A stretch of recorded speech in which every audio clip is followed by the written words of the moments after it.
Hello and welcome to another edition of the Backspace. This week's title, Amplifying the Streisand effect. This week the team explores the incredible new world we live in which we all have an equal voice in criticizing the games and movies we watch, and how the content creators want you to pay up.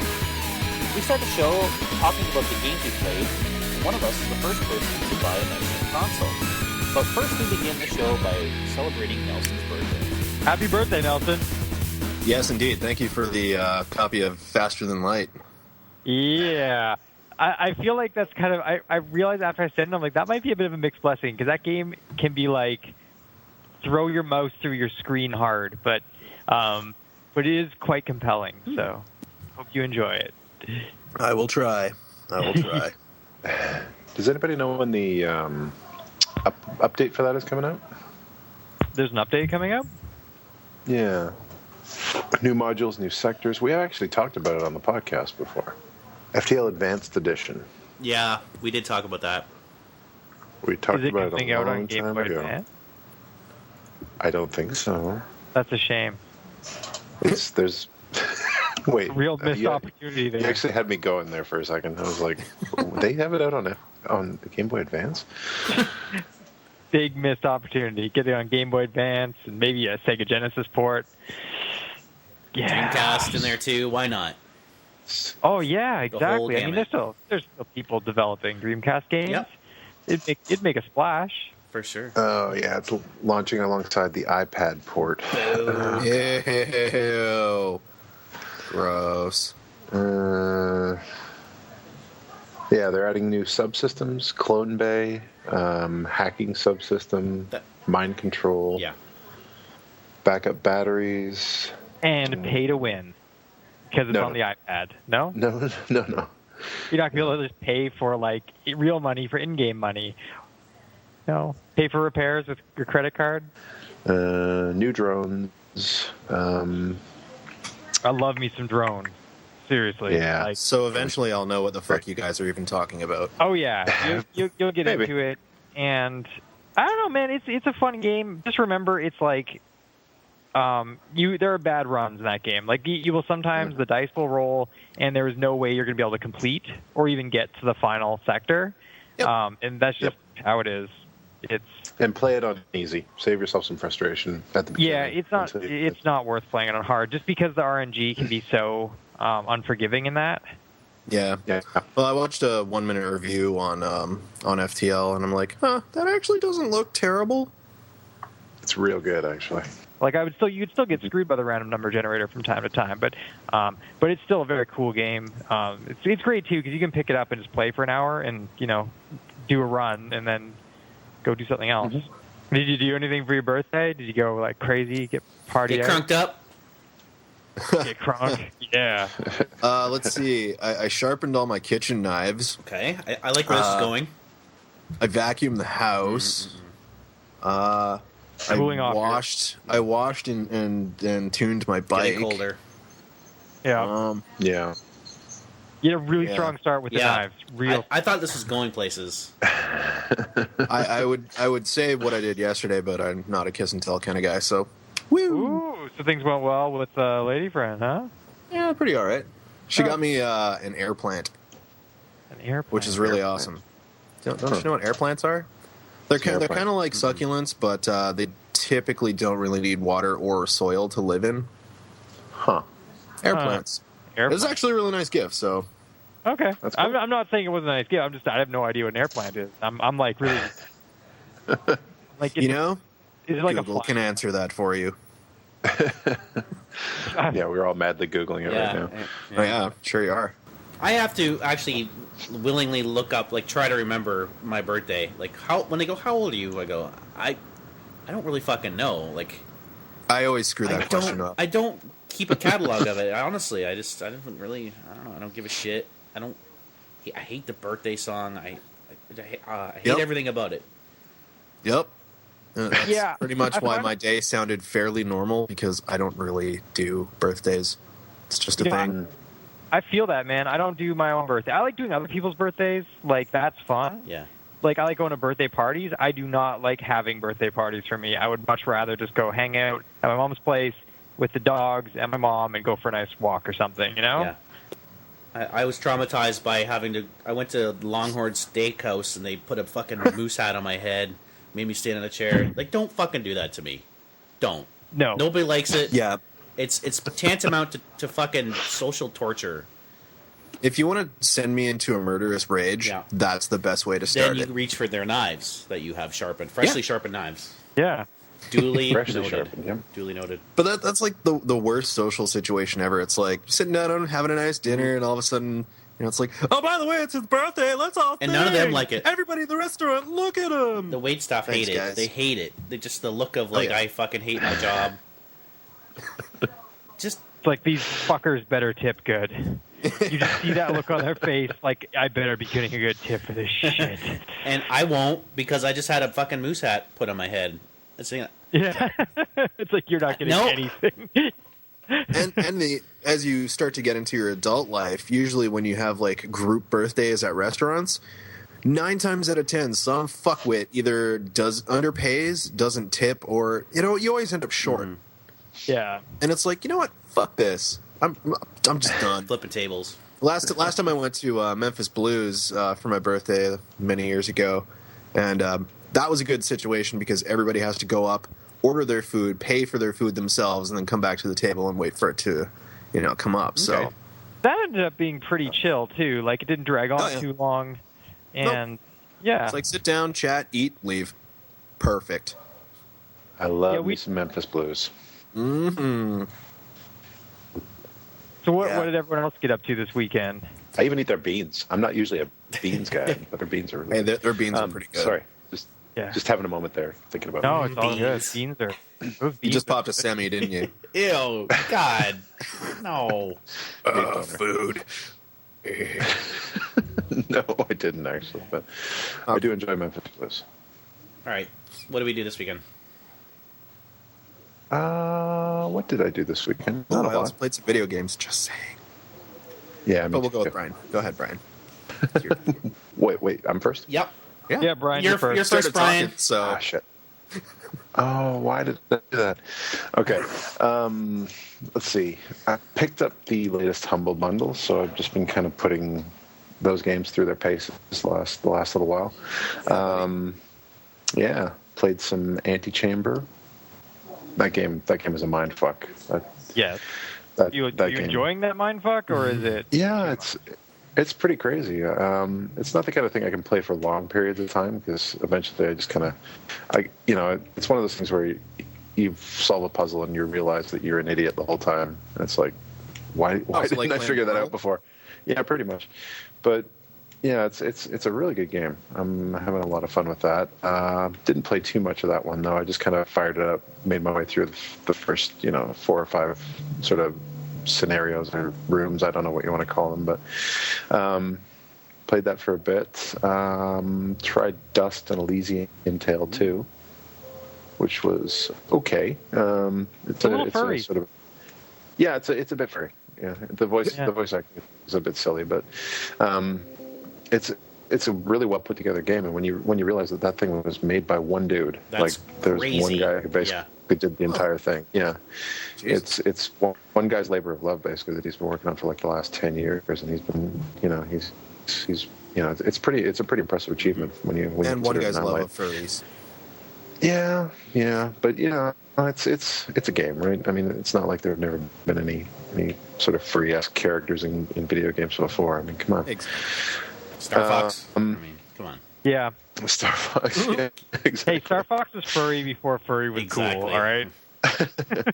Do a barrel roll onto my lap. Let me just look back at my list here. I've started doing the Spelunky daily challenges for the last week or so. I'm trying to get more serious about it. You just love to punish yourself, don't you? Yeah, I just hate myself. What's a daily challenge? Everybody plays the same seed basically. Like normally the game is randomly generated, right? Mm-hmm. When you do the daily challenge, everybody's doing basically the same dungeon, I guess, whatever you want to call it. It's the same layout for everyone. Okay. And it basically keeps track of it based on how much money you collect. That's sort of the score metric. you only get to play it once. Like you only get to do. Normally, you can, when you die in Splunky, you fire it up, you start another run. But with the daily challenges, you get one shot at it basically. So you got to kind of be on your best behavior with that one. And I haven't really been doing that well so far, but it has made me sort of be a little more mindful when I'm playing, if that makes any sense. It's like when you play normally, it's just like, oh, well, I got killed. Well, start another one. Go at it again. But this one, it's like, you've only got one shot at it, so you kind of gotta pay attention. Well, with the daily, are you allowed to, run a few regular games first and then jump into the daily, sure. Or is it just daily? Okay. No. You can do as many practice runs as you want, and most people generally do, just kind of get themselves warmed up, kind of thing. But yeah, it's been interesting the last little while. So I'm still not really all that good at that game, which is still a bit of a problem for me. But I'm starting to see how ways to sort of improve my game a little bit, and starting to kind of exercise on that. That game it's kind of a labor of love for me right now. It's really kind of brutal, but. What else? Let me go back to my list here. I fired up Dishonored. I bought that in the winter sale. How'd you like it? It's interesting. It's pretty relentless with the stealth. Like it doesn't. They punish you hard if you break stealth. Yeah. Like it's. You feel like an ultimate badass when you're sneaking up behind people and killing them or knocking them out or whatever. But then when you get into fights, you go down real quick. And I'm still really early in the game, and like if there's more than two guys, it's pretty much just game over at that point. But find a nice corner to hide and hope. Yeah, exactly. And I don't really have a good handle on sort of the morality aspect of it. Like you're supposed to avoid killing people. Yeah, if you want things to. Yeah, I know, but I guess the game gets more difficult as it goes along. If you're just a remorseless prick about killing everybody in front of you. So I'm kind of trying to sort of temper that a little bit and trying to knock people out when I have the opportunity to do so rather than killing them. But that game it's got a really interesting visual look. It's set during kind of a industrial revolution setting. Everything's powered by whale oil. Everything's kind of dirty and grimy, and there's kind of the trappings of sort of an imperial power there. But it's everything's kind of decaying and stuff like that. It's interesting, and the visual designer, the graphic designer who basically designed the thing is the same guy who did City 17 for Half-Life 2. Oh, okay. So. Yeah, it has that kind of feel to it too. Everything's kind of Spartan and it has that same kind of feel to it, if that makes any sense. But there's a kind of an interesting there's an interesting. It's not really sort of a linear thing. There's side quests and stuff like that you can go on. You can go quite deep down the rabbit hole and completely lose where the main quest line is, which is what happened to me. Yeah, so I mean it's an interesting game, and I've only played. Let me see how much of this have I played. Yeah, I played about 3 hours of it in the last couple of days, and I still feel like I'm just really sort of scratching the surface on it. Yep. Sort of getting into the powers and like the magic sort of side of things and the different weapons and stuff like that. So I'm still sort of building a sort of an understanding of that game. And I guess the last thing I played this week, since we spoke last, would probably be the Swapper, which is another game I picked up on the Humble Bundle sale. And I played about an hour of that, and it's a really interesting game. It's kind of a puzzle platformer, a side view 2D puzzle platformer that the main mechanic involves you having a gun that basically allows you to make copies of yourself wherever you want, and then you can switch your consciousness back and forth between these copies at will. Yeah. So it leads to some pretty interesting puzzle solutions. Like I realized that basically you can climb. Like this was kind of one of my big revelations in the game. I was like, there was this way that was basically just a featureless kind of column, like a shaft that they had to get up to the top of.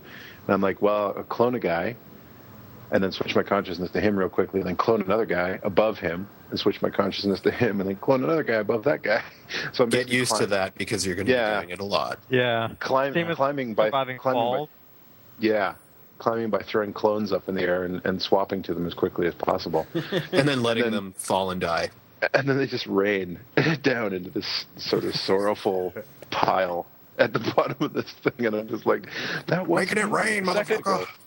Yeah, that was me. Now it's just a pile of bodies at the bottom. But it's a really interesting game, very atmospheric. The soundtrack is really good. I haven't really got a good handle on the story yet, but it's sort of unfolding. Like I said, I've played about an hour of that one, and it's a very interesting game, and I'm looking forward to going back to it. Yeah, I guess as the game unfolds, it explains, what you're doing and why it's happening, and sort of the ethical dilemma that presents itself of you're just killing yourself essentially over and over and over. Yeah, there's a lot of that. Yeah, I think it's kind of cool. I like the fact that it's all like real world sort of textures, and it's taking from like real stuff, like bits of wood and metal and stuff to make the backgrounds. It looks neat. Yeah, it does. It has a very interesting look to it. So. Very visceral, yeah. Yeah. Well, it's you notice that escape pod in the very beginning is like a tin can. There's a lot of that weird like found objects art style going on there. Neat game, great soundtrack too. Yeah. I got the soundtrack as part of the Humble Bundle too. It's worth a listen to if you want a nice, relaxing evening. Yeah, I found myself turning the music off, though, at a certain point. Like, when you get really stuck on a puzzle, because you have to beat every single puzzle to finish that game, and there's a few of them that I found added some twitch mechanics that weren't really there beforehand. Like, especially near the end, it's kind of very different in terms of how you have to play them. So it's not, even if you know the game well and you're very good at those puzzles, it might not be apparent right away on how to complete these. And when I got stuck on a few of those, I remember getting so pissed off at the music at a certain point because I'd spent like maybe 30 minutes on a single puzzle, and I was like, if I hear that fucking piano one more time.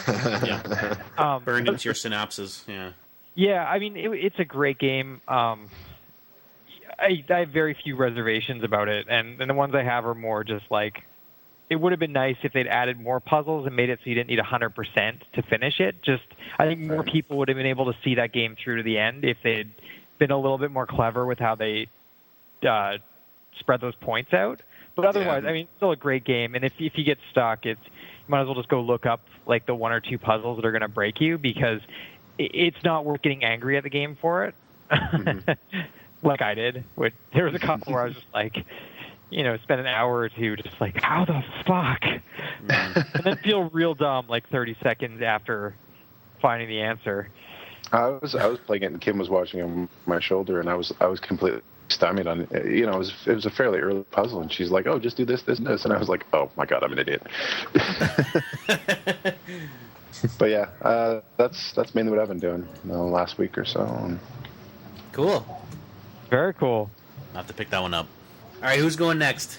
I could go next here. I didn't play a ton of games. I'm still chipping away at Bravely Default and still really enjoying it. The game is a ton of fun. It's got so much content in it. And it's like, I'm really, really appreciating the fact that you can control both your encounter rate and the difficulty. I haven't messed with the difficulty yet, but encounter rate is super useful. Like, if you want to grind, you can just set it to plus 100%, and it's like every 2 steps you're running into a battle, and it's pretty great because you don't need to grind in that game, but sometimes you get a job that you're like, oh, this is useful, or I want the support abilities from this job, so I want to grind this up to a couple levels, and while I'm watching TV or something. It's all right, great so for that. What was the difficulty level you set on that? I'm curious. I just have it set at normal. Okay, I set it to easy because normal is insane. It's insanely hard. I die a lot. I'm still dying a lot, man. Even on normal, and I feel like I've gotten a better handle on that combat system, but I found it gets a lot easier when you start really exploiting stacking of abilities on people, like giving your Valkyrie a secondary class of like sword fencer or spell fencer, so they can cast elemental damage on themselves and then dish that out with their really powerful group attacks or their jump attacks for bosses. it really comes down to like try to find the most game-breaking combination of support abilities and chuck them together, because it may seem game-breaking when fighting like just average bad guys, but when you get to bosses, it becomes you almost need to do that. Yeah. Forget it. Yeah. Yeah. I mean, I can't. I'm sorry. I just. That's the thing about that game is I had to put it on easy because I just could not pass even a second level boss. But the thing about being in on easy mode, it takes away a lot of the challenge. I think that's part of playing it on normal. So I put that game away. So that's really cool. Yeah, I'm glad you are, because I've shelved that game. You should. What I would suggest doing is like stick with it till you get a few more classes, because once you open up, and I feel like they should have given you more jobs early on. Like the other Final Fantasy games usually drop you like, if it had a job system right away, you get monk, black mage, white mage, and maybe like a fighter or something, which would give you that like rounded party right from the get-go. And I find this game sort of holds off on giving you anything useful until, at least a couple dungeons in, and it makes the beginning part of the game a little bit frustrating. But once you get a few jobs, it becomes like you have so much customizability with your party. It's pretty great. That's cool. Yeah. Other than that, I bought some indie gala thing. I don't know. It's like indie bundle, but like the low rent version. And they had this bundle that I was not interested in anything in it except for Rise of Flight. And it ended up being like $3 for Rise of Flight Channel Battles Edition and 2 of the DLC packs, Furious Wings and Legendary Bomber. And like I've been playing the free-to-play version, or I had played the free-to-play version of this game for a while, but I got really, like for $4, I got a lot of money's worth of DLC, and so I've been playing a lot of Rise of Flight, which is a World War I flight sim, and it's hard as all hell, because those planes like to fall apart when you do anything remotely aerobatic. Just like you'll see your wings break, and you're like, oh boy, this is not going to end well. But it's very fun. Really enjoying that. And it's cool because it's a very detailed flight sim, but those planes were so simple, like in terms of cockpit controls, that you don't need a crazy HOTAS to get the most out of this. Like a simple Logitech stick with a twist rudder is really all you need. So it's nice to be able to play like a really in-depth, realistic flight sim without having to bust out the throttle and the rudder pedals and the joystick and the whole kit. So really enjoying that. Plus there's that. Did they let you do like the authentic World War I dogfighting, which is like flying alongside somebody and shooting at them with a gun? I don't. If they do, I haven't seen it. But it's mostly fighters from, I guess, a little bit later in the war. Not so much the early recon planes that would do that. Reach the pistol out and just shoot at the guy next to you. That's awesome. I'd Surprise, play that motherfucker. Yeah. Dropping bombs by hand over the side of your canopy. Yeah. I cannot figure out bombing in this for the life of me. I think I'm spoiled by like DCS A10C, where you have computers tell you where your bombs are going to fall, and like laser guidance systems and optical guidance systems and all this stuff to make your weapons just hit where you want them to hit. With this, no fucking idea how to get a bomb to land on a bad guy. I know how to drop a bomb. No idea to make them go where I want them to go. And maybe that's how it's supposed to be. It was a challenge. It was something that was only done by the best of the best. Yeah. But yeah, other than that, played some Cards Against Humanity last night at a pub. It was my girlfriend's birthday, and that was fun. Fun game. Yeah. Tells you a lot about the people you're playing with, too. Yeah, well, you could get some people to break out of their shells, too. You see the people pulling, like, really dirty cards, and you're like, really? You? So, yeah, we were talking about that game earlier just before the show, and they said that the key to that game is knowing how to deliver the cards. Like, it's all about the delivery to make the laugh happen. And just sort of reading, like, okay, if I hand this person a dirty card, are they going to be able to say it if they think it's the best? Or are they going to hold back? And so if someone's a little bit more timid, you might play your sort of funnier cards or more political cards and keep your really dirty ones for the people who have that sort of sense of humor. So if you're playing to win, it's a lot about just reading your opponents and seeing, like, what can I get away with this person? Mm-hmm. So, yeah. Good times. I didn't win.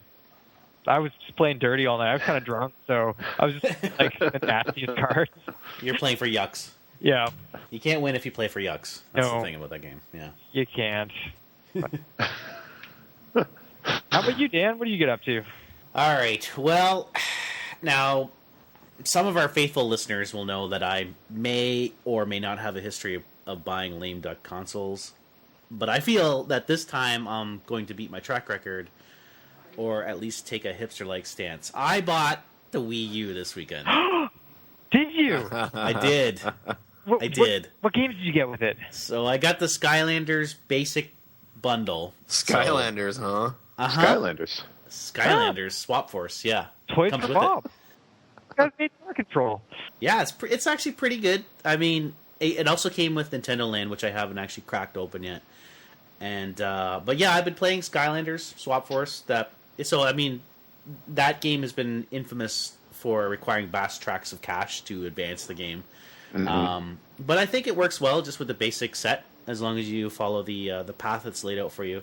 I actually didn't use any of the so-called Swap Force characters because, well, a Swap Force character allows you to mix and match the elemental types with the base, so you can control, like, if you want to have a tank base with a fire guy, you could do that. I didn't do that. I just used the stealth elf character, which is pretty awesome. So Stealth elf. Stealth elf, yeah. Stealth elf. Yep. Mm-hmm. Hey, that's 3 times fast. Yeah, no kidding. Stealth elf. It's Stealth hard elf. to say that. And so, like, the way the game is laid out is you cannot spread the points that you get to all your characters. Otherwise, you just won't be able to pass the later stages. You have to. It's strange. It's this weird dynamic to that game that, I mean, I guess it requires you go backtrack a lot and upgrade your Swap Force characters. So yeah, it's neat. Basic platformer. Nothing really too exciting about it, but the voice acting's really cool. It looks really good. In general, like the whole Wii U in HD is just beautiful. I gotta say, I'm really impressed. And the whole they've really kept the Mii Plaza that they introduced in the first Wii, and that's neat. I'm going to talk about that a little bit later on. But the other game I picked up was the Wii Fit U. Oh. Yeah. How is that? It's interesting. I spent 2 hours today just going over some of the basic moves. Like, it requires you to train in each single exercise before you can actually get into the actual training program. So that was a long time. That took me 2 hours. I don't know if the average person is going to spend 2 hours unlocking the basics to do that, but I did. But My ex actually ended up losing a considerable amount of weight just playing Wii Fit. So I've been hearing that. Yeah, like, so I've taken the yoga exercises, the aerobics exercises to a certain extent, and the strength training. Right. Yeah, so the game comes with the pedometer, which you're supposed to wear with you all the time. Yeah. I'm gonna try it. I'll bite. It's too bad they couldn't link that to the pedometer in your 3DS. Yeah. I bet you can. There's probably a way. Probably not. I'll have to investigate that. Yeah. Also come. Oh, sorry. I was Nope. going to ask, is it like the original Wii Fit where there's a bunch of games like skiing and like walk the rope and all that? Or is it... Yeah, hula hoop. Oh, okay. So those are all Yeah. there? Now, They're all there. Mhm. Did you have a balance board already? No, so I had to spend $90 on the cocksucker to get the whole thing. Oh, shit. So not only So- did you buy a Wii U, you spent a lot more than you needed to on a Wii U.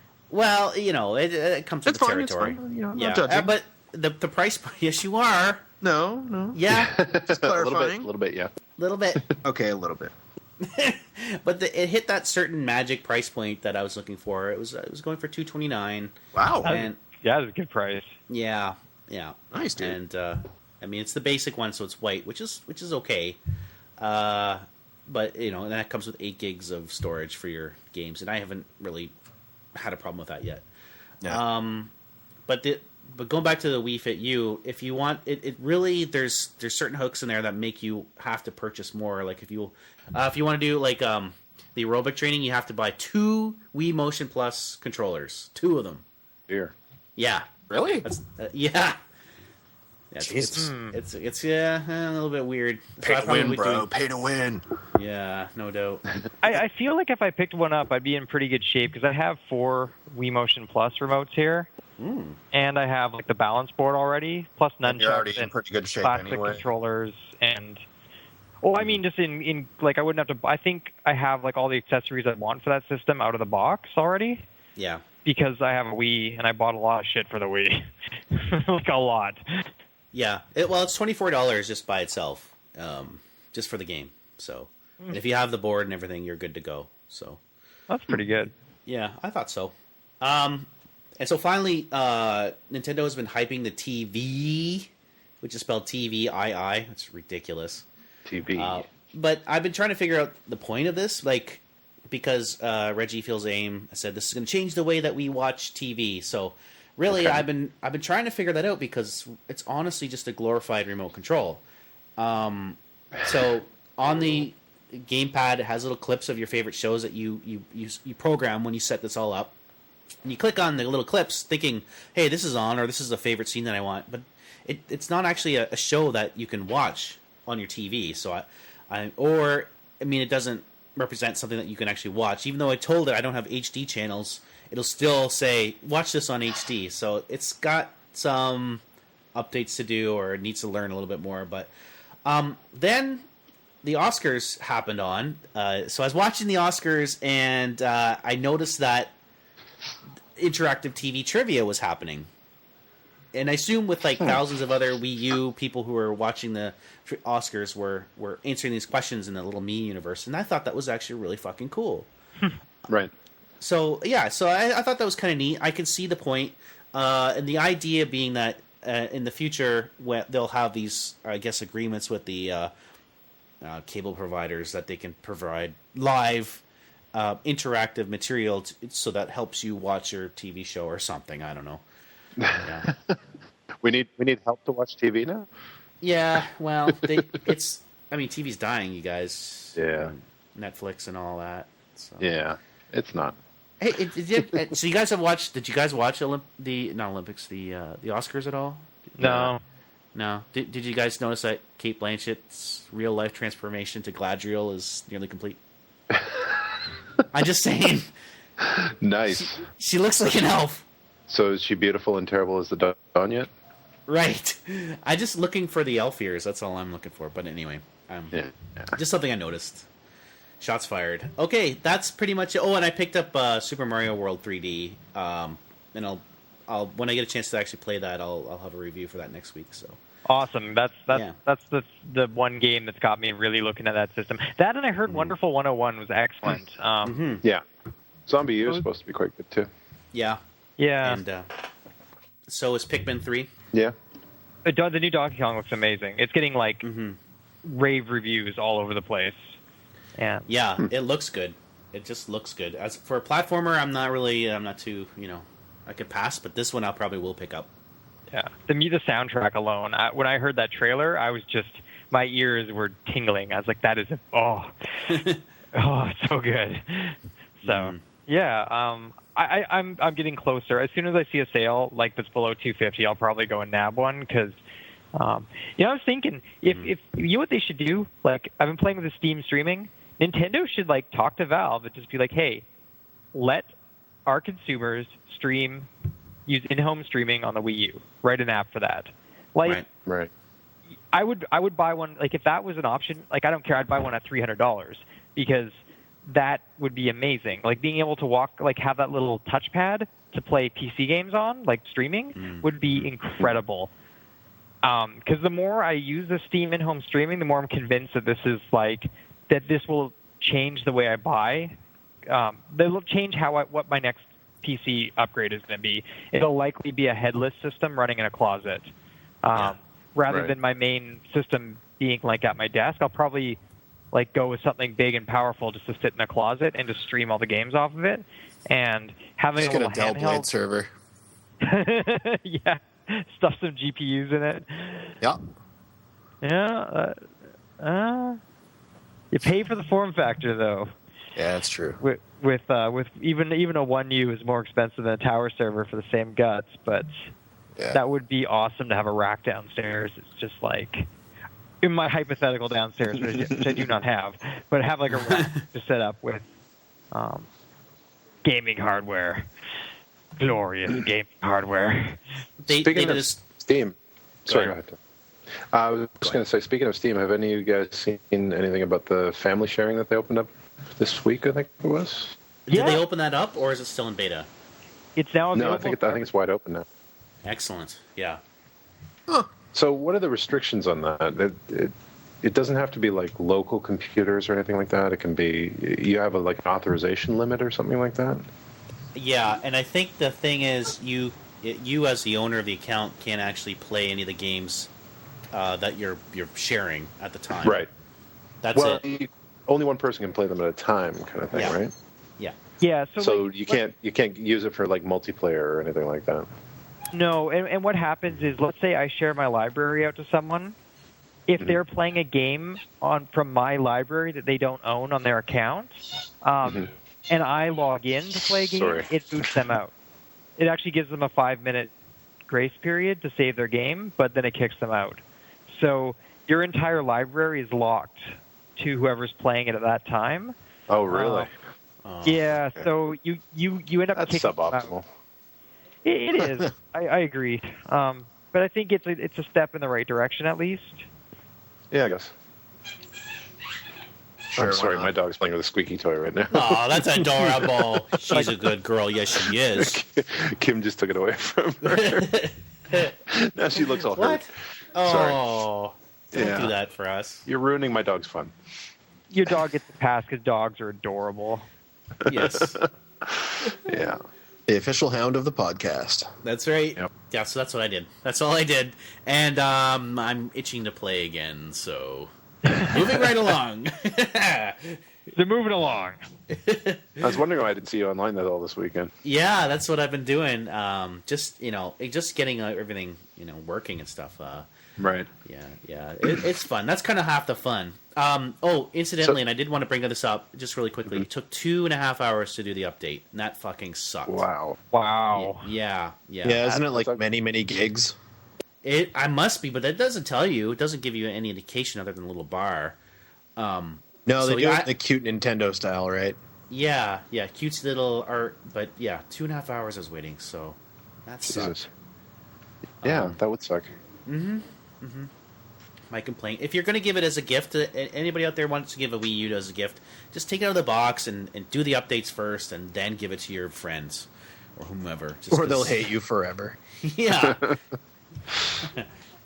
That's it. That's all I want to say. Cool. Kate Blanchett Nelson. looks like an elf. She does. I think that's why they picked her for the role, quite frankly. I think so. Hey, Nelson, happy birthday, man. Thanks. Happy birthday. Yeah. Now entertain us. Yeah.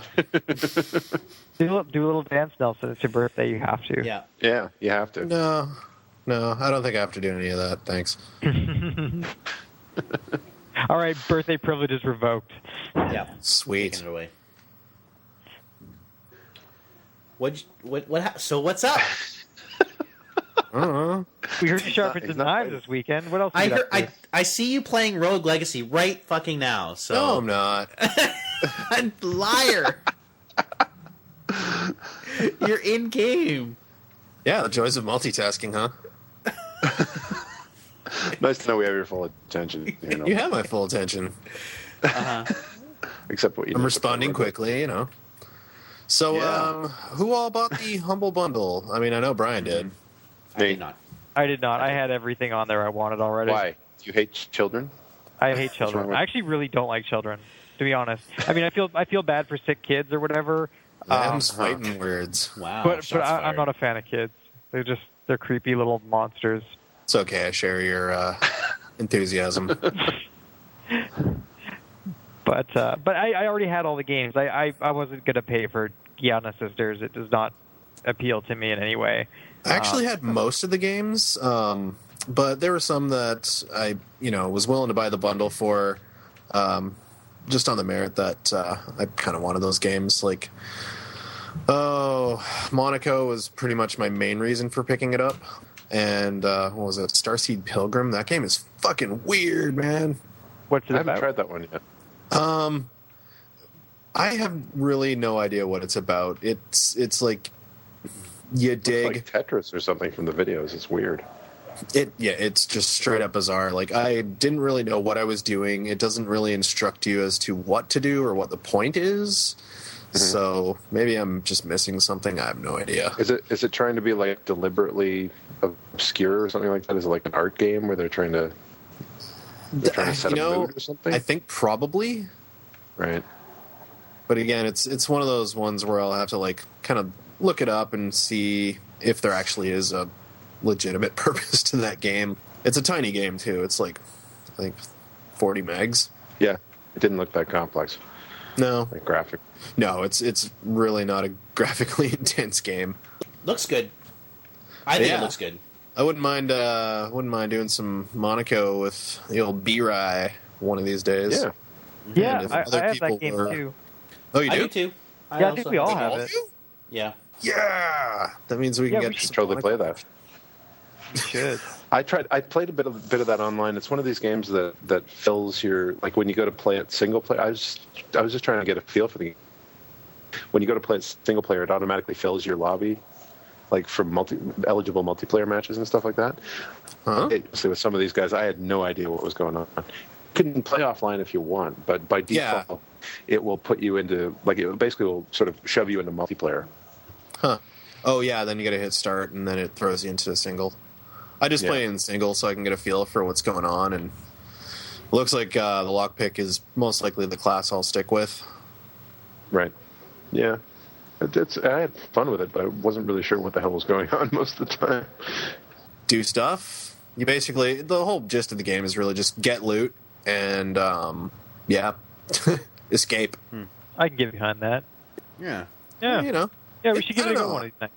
I played it a little bit so far, and it's been fun. So I'm totally happy with that humble purchase. Cool. Yeah, it was a good bundle. It's probably, like I said, it's probably the second best bundle that I've seen on there in the history Yeah, so far. I mean that one really, like, the value proposition on that is any one of those games would have been worth the $5.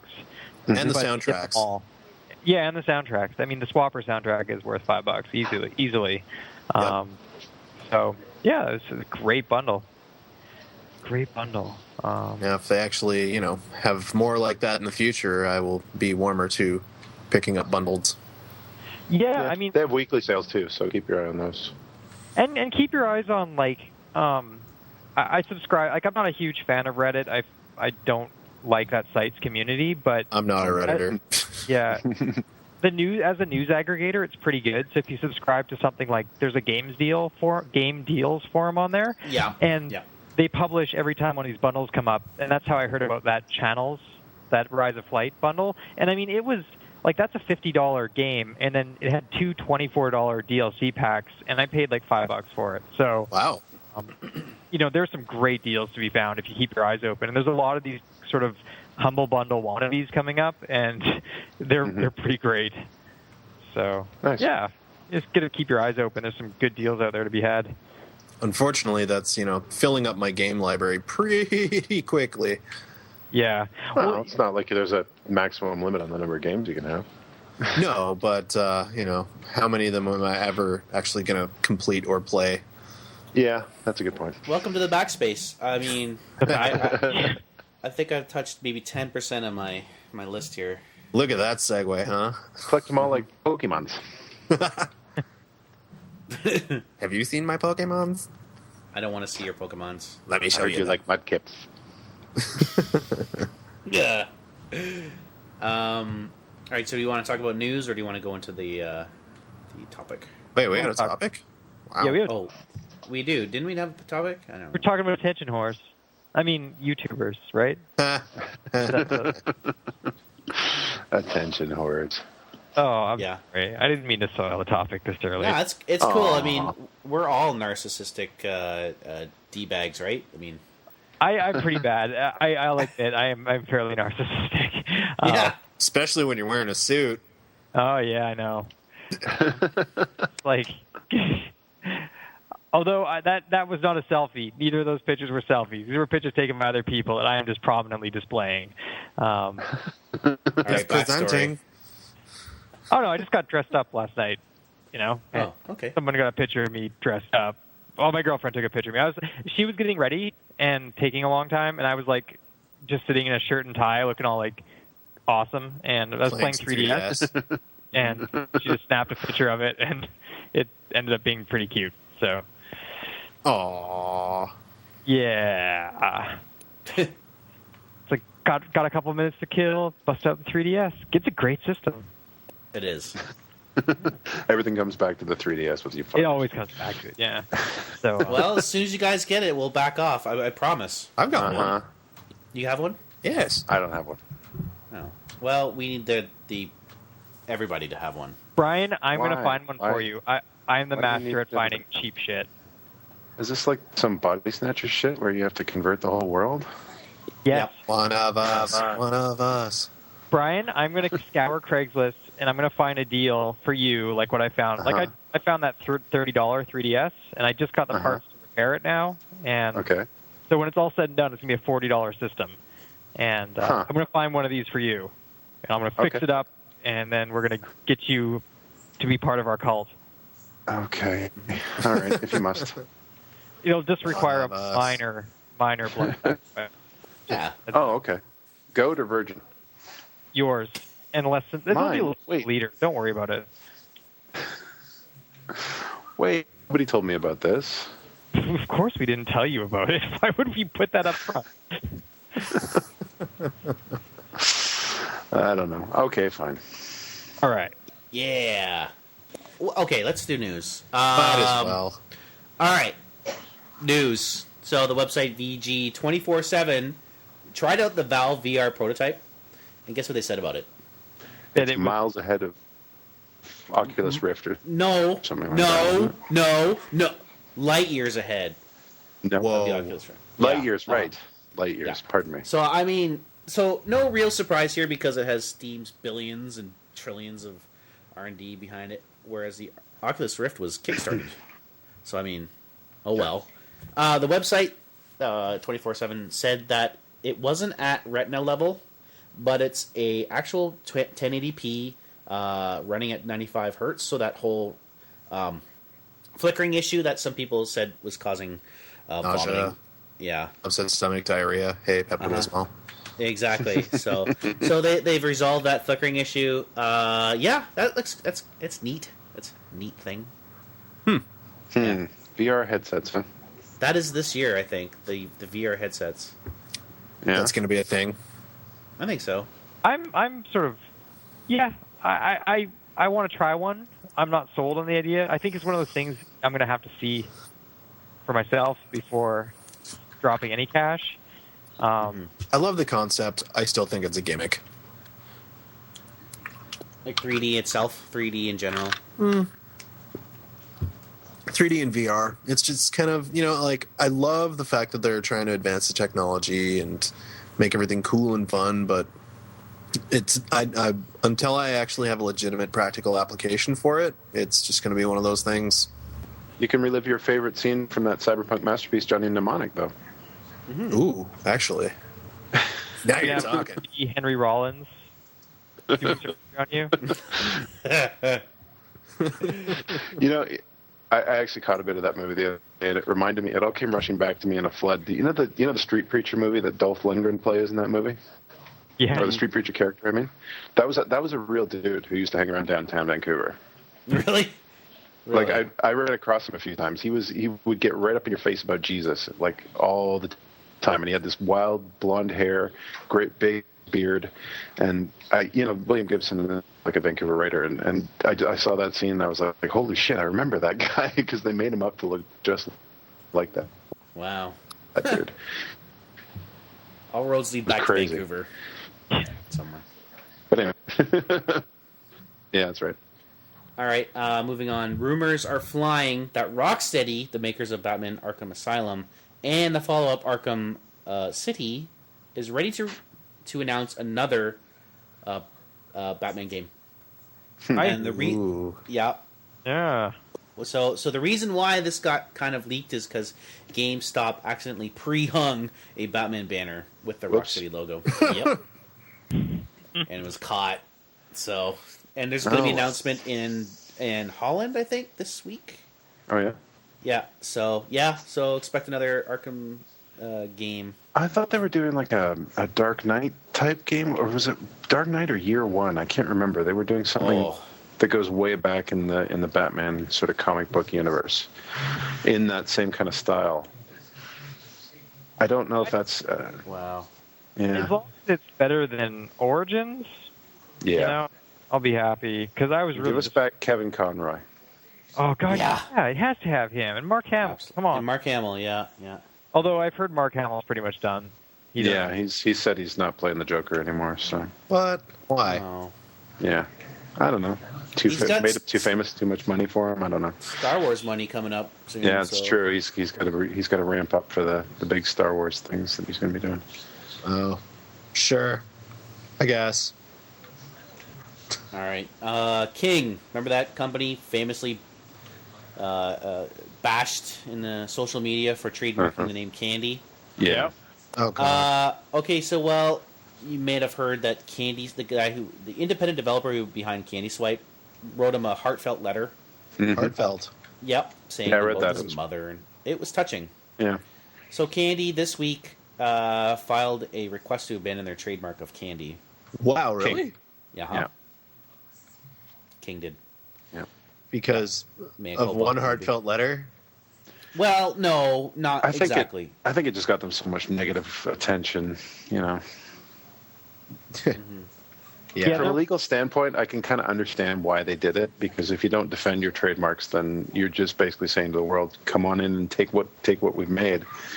But at the same time, it was kind of a shit maneuver for them.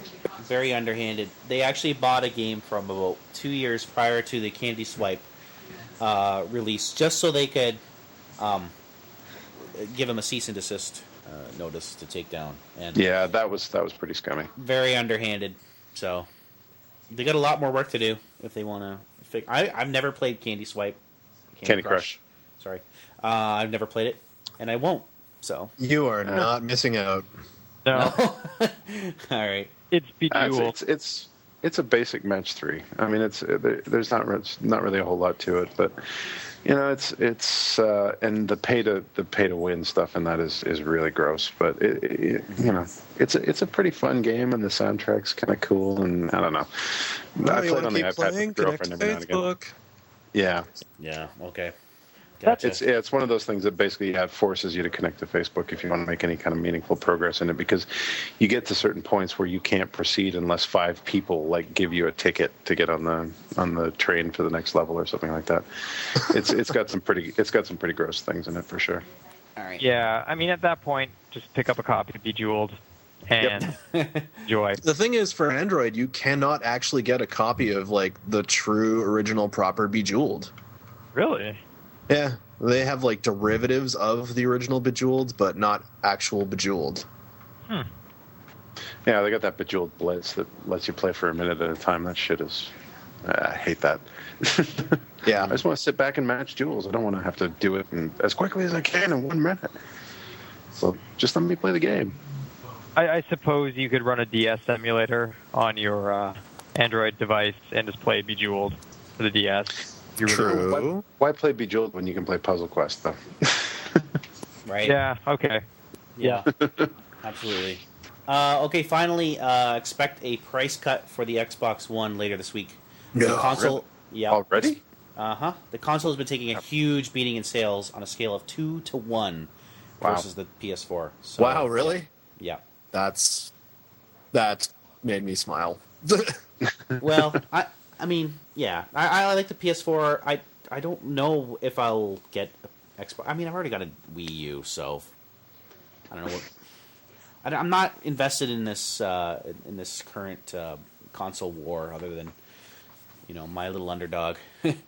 Well, and you've got a PC, so you're going to get the best version of every multi-plat anyway. That's right. So, and I haven't seen any compelling exclusives, even ones that are coming down the pipe. There So, are none. yeah, I mean, the Wii U is really the only system with exclusive games on it at this point. So if you have a PC, I mean, the new consoles are like, they just seem to me like really kind of crappy PCs that are also Netflix VCRs. Basically, So, yeah. I mean, Yeah. I'm just looking forward to Watch Dogs coming out. That game looks really cool. yeah, it looks very cool. I'm very much looking forward to that. Yeah. Yeah. Did Is you that guys? getting a PC release, or is that? I can't remember. Yeah. Oh, yeah. Okay. Well, Okay. yeah. Screw it then. I'll play on PC. Yeah, there you Exactly. go. Also, did you guys see the price hike that everyone's put out in Canada? Huh? No? No. 3DS games are going up to $45. Like full-priced console games are going up to, I think it's $67. What? Yeah, it seems like from what I've heard, it's like Best Buy, GameStop, and a few other retailers all just sort of decided that they were going to hike the prices up on these products for Canadians. Because of the events in Ukraine has I blame Sochi in Russia. For There this. we go. Blame the Russians. No, it has. Well, our dollar is not where it was a couple of years ago. Yeah, that's true. But at the same time, I don't know. I was really enjoying being at parity for pricing with the U.S. That was nice. Yeah, but it seems like independent retailers are still pricing their games at the $40 for handheld, $60 for console. So they're trying to push the market, basically. Yeah, so it's just another reason to avoid GameStop. I mean, at the end of the day, there Aside you from go. the nerd stench. Yeah, I mean that's a pretty good reason. And the spaghetti. Whatever. Sorry. That's all I got for news. Anybody else have anything else? I got nothing. Other than that yeah, price hike. Yeah. Oh, here's another one. This I found out about because of the price hike. I saw a recommendation online on a forum to check out videogamesplus.ca. So I guess they're a retailer in Toronto who hasn't, like, they've taken a stand against this price hike. But when I was at their site, it turns out that they have an exclusive reprint of Xenoblade for the Wii, which, if you remember, that's a game that got a very, very limited press, and the price shot up to over $100 within a week of its release because of this. Right. And I guess they contacted Nintendo or Xseed or whoever, I think it was Xseed that localized it here, and they figured out what the minimum batch they'd have to order is, and they're selling it for $70, which is considerably cheaper than the eBay prices right now. So if you missed out on that game, you got a chance to pick it up again. So that's at videogamesplus.ca, and it's a great game. Yeah, it's one of those like late releases for a console, Right. where they really get to push it to its limits. And so that's out there. Nice. Cool. All right, so we're talking about people who go on to the what's out there, Twitch TV, right, and making a living on that, YouTube, Daily Motion, Vimeo, etc. Okay. Right. I thought Vimeo would actually actively discourage people from posting video game content on their service, though. You're right. Yeah, they have a no video games policy. Yeah, because they deal with the whole copyright issue by just saying we don't want to deal with it, so don't put your video game shit on here. Yeah. I think they have also a little bit higher standards for content at Vimeo. They're looking for more they want people who are posting like independent films or short films. Yeah. They want more artistic shit. Screaming at their webcams. Yeah, whereas Twitch is all that shit all day. And the other thing too is you have to, if you Twitch a game, you can't have background music. You have to play the music that's in the game, and there are certain rules. Otherwise, they won't let you. Yep. I don't know. I don't get it. I mean, but people are watching these people play. Yep. And it's amazing to me that you can actually scratch out a living just doing that. Yeah. Well, I mean, kind of jealous myself, but they have monthly subscriptions to your favorite guys, basically, that you pay like $5 a month to subscribe to your favorite people. Those subscriptions come with some kind of benefit, I imagine. I think there's like customized emoticons and subscriber only streams and stuff like that for some of them. You're talking about Twitch? Yeah. Yeah. Yeah, you can subscribe to your favorite people if you want. You have to be verified by Twitch, but they do allow you to contribute money to your favorite your favorite content creators. YouTube mainly comes in the form of ad revenue, if I remember right. Yeah, it's almost entirely ad revenue. Yeah. And I mean, the other thing about Twitch is I can see a place for Twitch for like competitive games, for people who cast competitive games, that's a great way to watch it. Especially a game like StarCraft, or League of Legends or Dota 2, where having a good commentator can make all the difference between understanding what the fuck is going on and just sort of sitting there bewildered by what's happening. So, I mean, that makes sense to me. What I don't get quite as much is people playing a game front to back and putting it on YouTube or Twitch. Like that I'm a little bit, I don't get it, I guess. That might be our generation, though. We prefer to not be spoiled by it, but it seems like maybe the younger generation would. Well, maybe they want to see the game from beginning to end because that's something that they want to see. Oddly enough, I watch gameplay from start to finish for a lot of things, just because I may not really be interested in wanting to buy the game itself, but I kind of want to see how things pan out. And I actually have ended up buying games where I have seen the full entire walkthrough and just really enjoyed the look and style of the game, and in one respect kind of felt bad for watching the whole thing transpire, and I don't know. I don't know where I was going with that, but yeah, I have used it to. I don't mind watching full walkthroughs because there are some times where it's like I don't really want to buy that game, but it'd be cool to see it. Well, these days there's a lot to some games as well. Like you'll see people get different experiences out of the same games that you play. And a lot of people do play things through, like just taking them, for example, like something like Mass Effect. If you play through it once as a Paragon and you want to see what happens in the Renegade playthrough, but you don't really feel like, actually playing it yourself, you can sit down and just watch kind of highlights of somebody else playing it through that way. I think the esports side of it is definitely sort of one of the main things that's pushing it forward, because people want to see the competitive stuff. They want to see the fighting games. They want to see StarCraft. They want to see the Dota matches and stuff like that. But I think there's definitely an audience for people who want to see like the survival sandbox games, for example. People are watching, like Rust and DayZ. They're watching, crews run around and be complete jerks to everybody in those types of games. I mean, look at the Vlog brothers. They made a just royal fucking fortune off of Minecraft. Yeah. Minecraft is one that gets a lot of traffic on Twitch and YouTube gaming services. Or sorry, Yogscast. Yogscast guys. But there's an appetite for this type of content. People want to see how other people. It's almost a voyeuristic thing. People want to see how other people experience the game.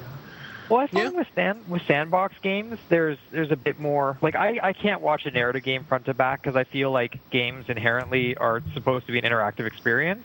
Right. And watching the narrative aspect before playing it, to me, just there's no point in playing the game at that point. I won't enjoy it. I won't have any fun with it.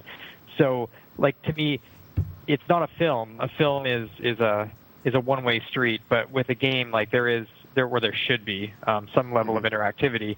I don't know that you'd lose much by not playing Call of Duty because it's a corridor shooter, but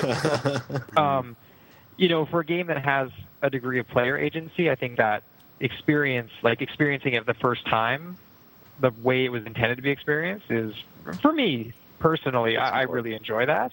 But with sandbox games, there is something for that. It's really fun watching people who are really, really good at Kerbal Space Program building these insane, or even really bad at Kerbal Space Program, building insane rockets and either succeeding or failing in the most epic ways. Right. And, you could see that sometimes with Civilization or other, you mentioned Minecraft. You've seen people build, computers inside of that game. So, that stuff I find fairly interesting. And I'm more apt to watch people's crazy adventures in sandboxes than I am games that have a narrative focus. Unless it's people breaking physics. People who find ways of breaking physics in games are usually fun to watch too. Yeah. But those tend to be shorter, more condensed videos. You see, Scott Manley has his he's an aerospace engineer who has a Kerbal Space Program channel where he's got this huge game save he's been working on for months, and he's just he's showing every launch and every mission he's doing, and it's quite fascinating to see someone who has an aerospace background play this game. Right. So that's someone quite who's cool. actually doing it the way it's supposed to be done. Yeah. Oh, sorry. The dog agrees. Yeah, dog agrees. I actually did get sucked into the whole Twitch, subscribing to a user that I liked. And that was for Final Fantasy 14, and it was before they. Well, what the problem with that release, Final Fantasy 14, is they didn't expect the game to do as well as it did, and so they actually stopped sales, physical and virtual sales. So the only way to experience that game was to actually watch someone else play it. Right. So as I watched it, I mean, it was kind of neat to get involved in the community, the little user community that the person who was doing it had built, and then you kind of get to know the person as well. So I thought, okay, well, I can throw him $4 a month. Just, if it helps him and you kind of learn a little bit more about him, and it actually gives you a voice in his community chat, so you can chat a little bit more. Yes. But here's the question I have now. All of these new consoles and devices are going these ability for us to live stream us playing our game. It's built in now. It's native to the console. Now that everybody is streaming, who's going to be watching? Right. Right. And it's more, I don't know, a lot of the new consoles where they implemented streaming built in and whatnot, I think that's a lot more for just for friends lists and stuff like that. It's like, hey man, you want to watch me play this game? Cool. I don't know. But That's yeah, my there has one of been the an selling explosion points. of channels because of Yeah, this. there has. There really has. So, yeah. That was one of the selling points for that OnLive service, wasn't it? You could actually just drop in and watch what somebody else was playing at any given time. You could just stream their content, basically. I remember that when we were down at E3. I remember that being one of their talking points. But yeah, it's I don't know. It's an interesting situation as to who is actually consuming this content. I think it's people who are enthusiasts for the game, definitely. And I've actually used it as a reason to buy games too. Yeah. There's been times when I've on YouTube or Twitch. I mean, I usually do that for anything that I'm not certain is going to be a day and date purchase for me. And yeah, you do use that to kind of inform your purchasing decisions a lot of the time too. Yeah, I've used reviewers. There's a few YouTube channels I subscribe to. It's funny, most of the YouTube channels I subscribe to aren't games related, but there are a few, and one of them is Classic Game Room. Oh yeah, Mark. I mean, he produced. Now he's actually moved off of YouTube since that whole Content.e fiasco. Like he's probably the perfect example of fair use. Like he's doing journalistic reviews of these games, and most of them are old. Like he reviews a lot of stuff from the Atari 2600 and Intellivision days, all the way up to modern stuff. But he's since moved over to Daily Motion and posts stub videos on YouTube once a week, being like, "This is what we reviewed at our site," and then links to all the reviews off of YouTube. That explains it. Yeah, and he's been very tongue-in-cheek about it, like posting videos with no video in it, like it's just audio. Or he'll accidentally turn on, like he was working on an arcade machine and then turn it on and was like, oh crap, we're going to get sued. He's been very funny about it. But he produces a ton of content. Like this guy's been doing this for years. He has thousands of videos out there. They're all very short, very punchy. And I've actually sought out a number of older games that I had either not heard of or had flown under my radar at the time because of his reviews. So I really appreciate that kind of content. I think there's a lot of value in that.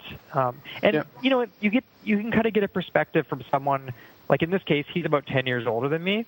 So for him, when I was playing, like at the age where I was playing, and yes, he would have been playing Atari, right?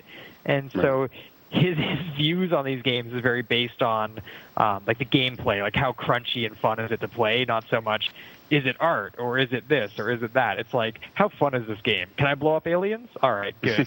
Does it have El Caminos? Yeah, El Caminos. Is it on Vectrex? Oh, I wanted one of those so bad when I was a kid. Oh my god. I've had the pleasure of playing one. It is a very neat system. Yeah. Yeah, you touched on a really good point there, and that is, using content created by someone else to make money, and that's sort of a point of contention that these developers are saying with Twitch and YouTube. Like, well, where's our share? And although all that these people are doing, it's like longer versions of reviews. Right.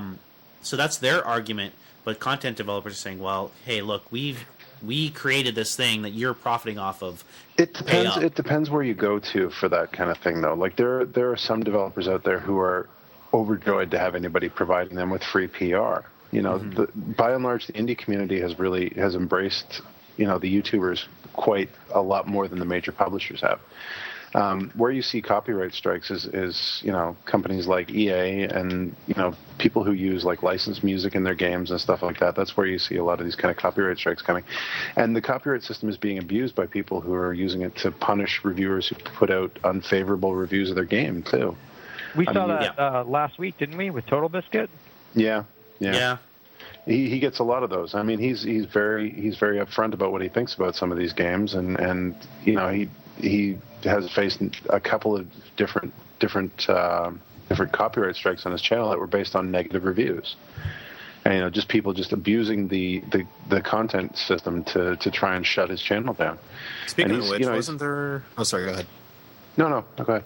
Wasn't there also a little Microsoft debacle where they were kind of putting money in some YouTubers' pockets to say good things about the Xbone One? Was that Machinima? I think it was Machinima that they were basically, But that's the thing. I mean, when you get into this kind of democratized content, the line between enthusiast and fan and like serious reviewer starts to get a bit blurry, right?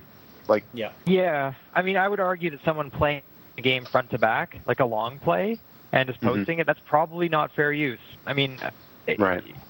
At the end of the day, like, they are basically posting a game in its entirety, and I don't think that falls under fair use. Like, that's not a journalistic review. That's not.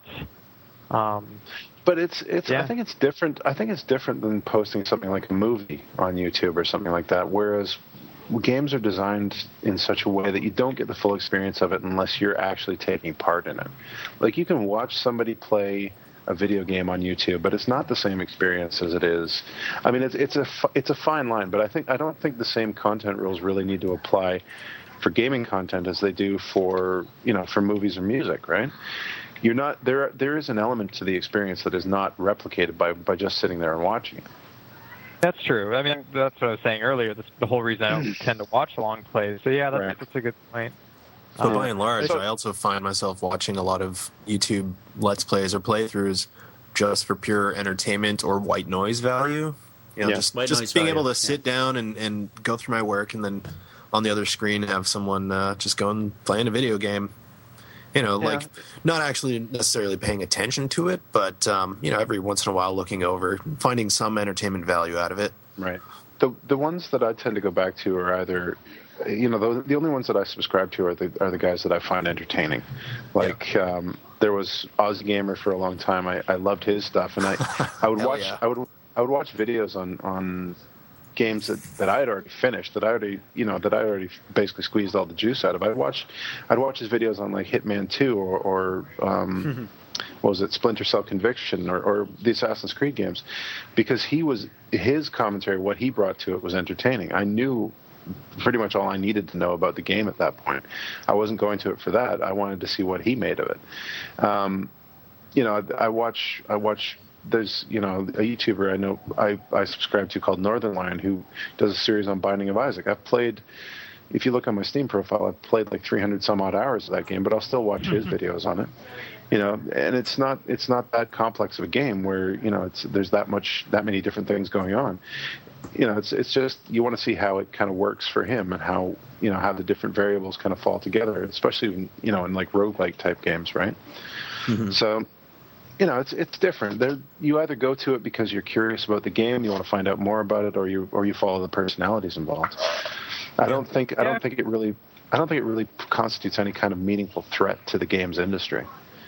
No, I don't agree that it'd be a threat to the games industry. I just think from a pure copyright term, like if you were playing a game front to back, that definitely doesn't fall under journalism or fair use.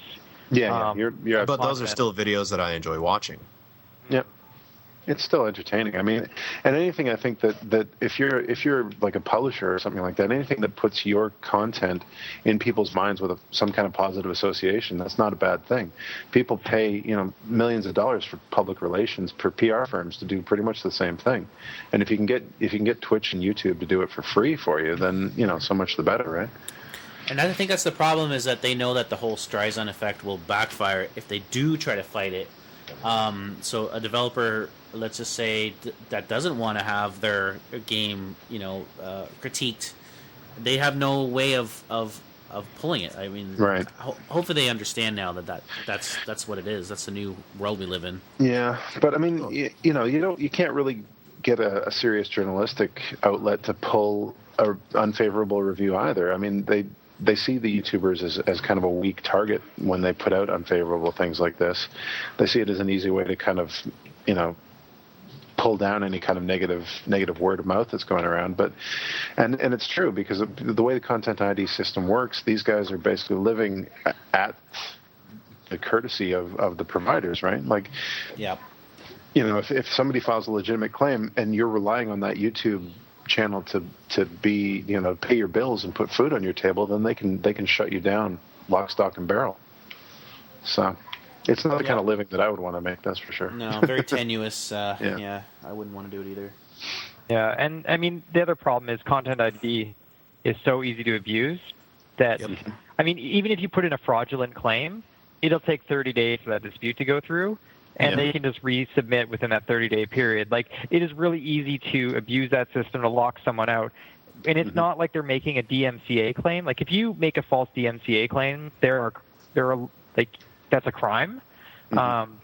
Whereas if you just put a Content ID claim up, it basically forces revenue out of that person's pocket, regardless of whether it's a valid claim or not, until they can get it settled. And so if you piss off your viewers, man, they can screw with you pretty bad. Yeah, it's not pretty. I mean, you can see there's been an exodus to other sites. You know? There was a really good video about the YouTube copyright strikes that was done by a channel called YourMovieSucks.org. Oh God, yeah. That was that channel's great. Explained it. Yeah, that explained it in great detail. But it's slanted. It's automated. It's an automated process in most cases. So I mean, there's no actual dealing with a person, and it's slanted in the favor of the content creators.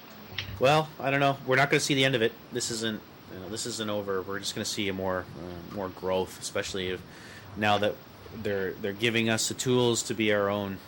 Give us our own platform built into the systems. So. But is it a bad thing though? I don't think so. No. I don't think it's a bad thing. I think any publicity is good publicity. I mean, I've looked up a number of old games thanks to reviews. You look at the effect that reviewers had on popularizing Minecraft and Kerbal Space Program and the digital combat simulator games like A10C. All of those games have become hugely popular, and partly because people are streaming them. They're saying, like, look at what you can do with this crazy-ass game. Yeah, exactly. Okay. Is there anything else you want to say about that? No. Do you want to say anything about the channels that you guys follow or anything like that? Do you want to give anybody some free publicity, or do you want to just leave it at that? I would definitely, like, once again reiterate, like, Classic Game Room. They put out so much content, and he's got a really kind of fun sensibility when it comes to, like, what constitutes a good game. And yeah, I really enjoy it. He does a ton of reviews, and he does some really cool stuff. Like, he's reviewed a lot of games that have been released for the Dreamcast and other old systems in recent years. So if you're interested at all in sort of this indie dev community that is keeping old systems alive, he's got his hands on a number of copies of games for those systems and reviewed them, including brand new Atari 2600 games that have come out in the last year or two. So really interesting channel, really fun to watch, and the guy's just got the most amazing collection ever. Yeah. So how about you guys? Anyone you subscribe to that you'd wholeheartedly recommend? Just the Bombcast. I mean, that's pretty much my go-to website. Yeah, the Giant I wish Bomb Aussie Gamer was still around. Yeah, me too. I really miss that guy. He did some funny stuff. I watched Northern Lion. I watched a few of the creature type guys like Nova and stuff like that. Oh, sorry, my cat's attacking my chair. What have I been watching recently? Frankie is always good if you're looking for DayZ content. Frankie and Jack Frags are both really good. Yeah, Frankie on PC, Jack Frags, those are my go-tos. Yep. What else? Let me just have a look at my subscription list here. See if anything else leaps to mind. Sorry, one sec. Let me just pull this up. It was nice unsubscribing from Seamus. Yeah, Oh, for sure. God. That guy's a jerk.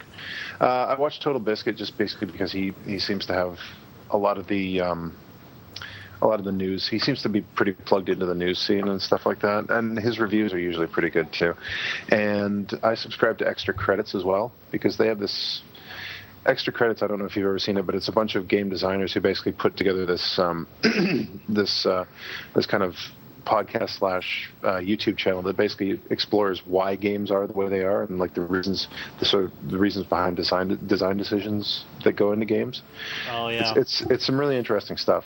They were big proponents. Kind of cool. Yeah, I got hooked into them when Spec Ops: The Line came out because they were one of the ones leading the charge for that game. They were talking about how it was like the one of the most well designed and well written games that had ever been made. And I just started following their stuff, and it's always really interesting. It's kind of a peek behind the curtain for the kind of decisions that go through the head of professional game designers. Yeah, that was picked up by Penny Arcade. They kind of kept that whole thing alive because it was on the verge of collapse. Penny Arcade is a big helper with them. They're kind of partners with them. So aside from that, Bombcast, I listen to I watch a lot of the Giant Bomb stuff. And yeah, that's pretty much it. Okay, well, I think that's it. I think we're going to wrap the show up right there. All right, guys. Thanks everybody for listening. If you want to send us any questions, send us your questions to podcast@thebackspace.ca. Or you can send it to our Twitch feed. Or we don't have a Twitch feed. Twitter. We have a Twitter feed though, and that's different. That's our Backspace. You can just send anything you want there, and also Facebook. Okay, guys, thanks again. Thanks for coming and listening, and we'll see you guys next week. All right. Good night. All right. Have a good night, guys.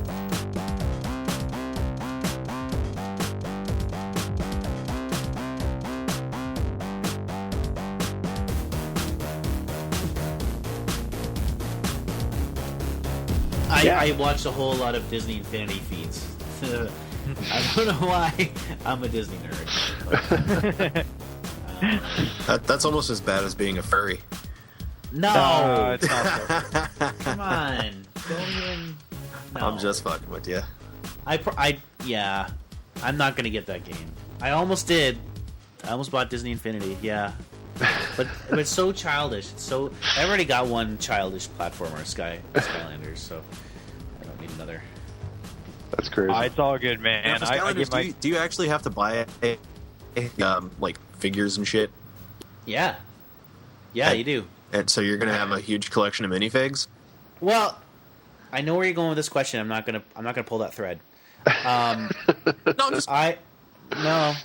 Yeah, you can, but you can play the main game.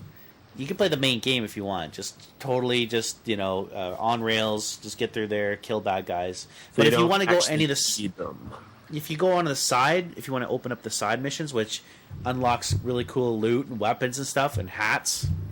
Hats. Uh-huh. Now you're speaking my language. That's right. You need these specific. You need an undead zombie to do that. And it will actually say you cannot progress, or you need rocket boots to unlock this area. What? Yeah. Oh, and they even say you need characters from previous Skylanders games. So you need like the OG Skylander shit. The OG, yeah. Wow. Yeah. They really get you. And then Tell they have your this mother to take you to the toy store right now. Right now, yeah. They got this huge matrix with all these permutations of possible characters. Like, holy shit. They just bend you over, eh? I would lose my mind. Yeah, definitely. But, I mean, I've got to think about things like food and... I'm an adult. I don't have a disposable income anymore. Yeah, I know that feeling. Otherwise, I fucking would have dropped $1,000 on everything, clear the shelf. I would. Shit, really? Yes, I would. Oh my god, Yeah, That's impressive. You could we need easily an spend intervention. We need an intervention. We're gonna. It's not. Dan's gonna be buried under a pile of Skylanders boxes in his room. I can't take them out of the boxes. They're not mint anymore.